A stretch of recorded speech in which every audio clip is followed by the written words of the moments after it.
Good morning, everyone. This is my thought for the day, my guidepost.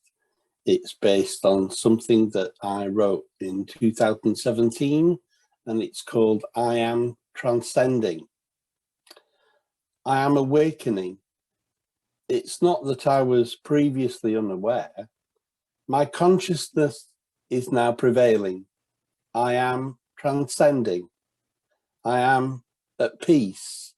I've been a man whose passions have led him in the past, whose emotions controlled him. I was distraught. Then suddenly calm came to me. Instead of being the calm, I was surrounded by it. I have analysed until my thoughts robbed me of my peace. And now, as I begin to transcend, the duality is turning into oneness. I am entering a moment of Satori. I hope my emotions and minds will never take over again. But if they do, I will have a choice between sadness and joy. Self-denial is not what I thought. Self-denial is not about sacrifice. It's about choosing joy. And my time for joy has come. The ego part of me in check, the wanderings of my mind ended, my passions in my control. My soul has transcended, and I will never die. So this is quite a different kind of poem for me. And usually my poetry is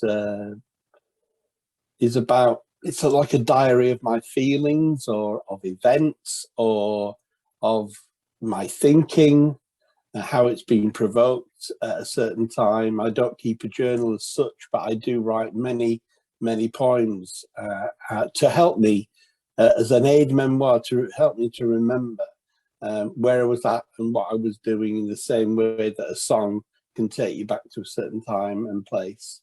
And this is a poem which describes quite a journey, a gentle journey. Some people have what they call instant satori, but mine was a very gentle journey over a lifetime, really, of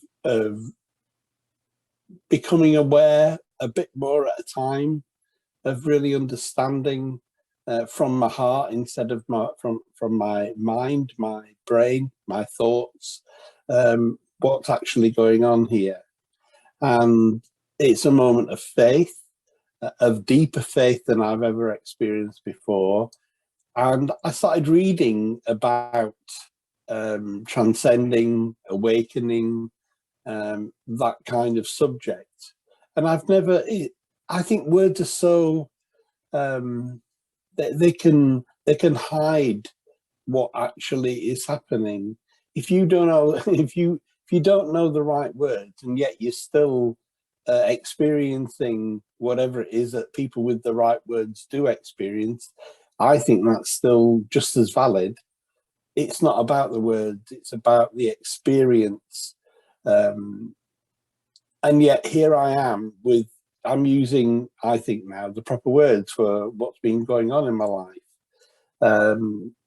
Saying that I've not been unaware before 2017, but my consciousness is prevailing. It's almost like the switch over between heart and mind has taken place. It's not that I didn't feel things, it's when I felt them, my mind told me, well, you've got to do this.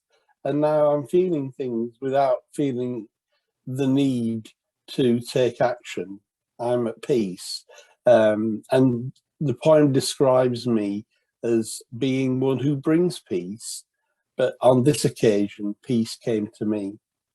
And that was the difference, you know, instead of attempting to bring peace into other people's lives, the peace came and surrounded me.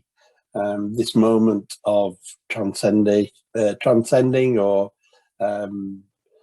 Satori, and the transcendent meditation, TM, is it? Yeah, transcendent meditation.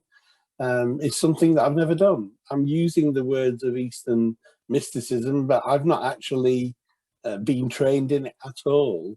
It's just that I'm equating what's happened to me in terms of the teachings that I'm reading about, albeit maybe from Wayne Dyer, could be from some other spiritual writer, and I'm thinking, yeah, that's what happened to me, and owning it, kind of thing, and yeah, being distraught by what was happening around me.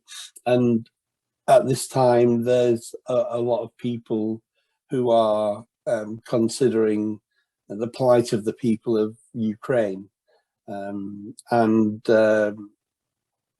we all want peace, but we don't just want peace, physical peace, away from enemies, from bombs and guns, but we want peace in our hearts.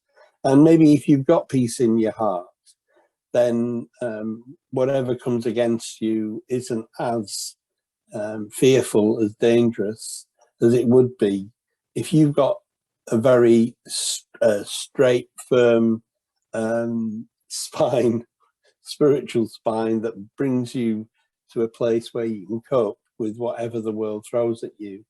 Then that is a brilliant place to be. And the duality turning into oneness, I thought, as a poetic expression, that was the best I had, you know, that everything used to be black and white. My dad used to say to me, Andrew, everything's black and white to you, but there's a million shades of grey. And then I used to correct in later years after Dad died. I said, Dad, no, there's lots of colours. And now I see that all the colours join together and they are white. You know, it's like the light goes into the prism, the diamond, and it all goes off in different colours. But I've got to the oneness, the one white light that does split into all those different colours and the shades of grey, rather than the black and white. I've got to the oneness, and yeah, the poem says, I hope that my mind and emotions don't take over again in the way that they've run my life. But if they do, I know I have a choice between sadness and joy. And yeah, there was a lot of talk in my youth within the church, within Christianity, about self-denial. If any man would follow me, let him deny himself, take up his cross, and come and follow me, Jesus said. And we used to have that as a little chorus song that we used to sing. If any man would follow, if any man would follow, if any man would follow after my Jesus, let him deny himself and let him take up his cross, and let him come and follow after my Lord. So it's a beautiful little song, but that's not how I feel about self-denial. It's not about taking up your cross. It's about, which Jesus did say you've got to do while you're in the world. There's pain and suffering, but fear not, Jesus said, I've overcome the world. This is the moment of transcendence, of Satori. It's just a different word. I'm not trying to put Jesus into Eastern mysticism by using those words in that context, but Jesus had he had transcended the world as people saw it. And self-denial isn't about sacrifice, it's about choosing joy, which is the most joyful thing to do. It's to be at peace. And if you're at peace, even when things are not going your way, then that is a very wonderful place to exist, isn't it? The ego part of me in check, well, we'll see. The wanderings of my mind ended, I hope so. My passions in control, my soul has transcended, and I will never die. Physically, yes, I will die. Spiritually, never again. Never again. I'm going to read my poem again and end the broadcast. I am transcending. I am awakening. It's not that I was previously unaware.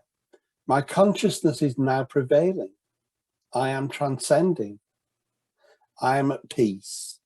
I have been a man whose passions have led him in the past, whose emotions controlled him. I was distraught. Then, suddenly, calm came to me. Instead of being the calm, I was surrounded by it. I have analysed until my thoughts robbed me of my peace. And now I begin to transcend. The duality is turning into oneness. I'm entering the moment of Satori. I hope my emotions and mind will never take over again. But if they do, I will have a choice between sadness and joy. Self-denial is not what I thought. Self-denial is not about sacrifice. It's about choosing joy, and my time for joy has come. The ego part of me in check, the wanderings of my mind ended. My passions in my control. My soul has transcended, and I will never die. Namaste.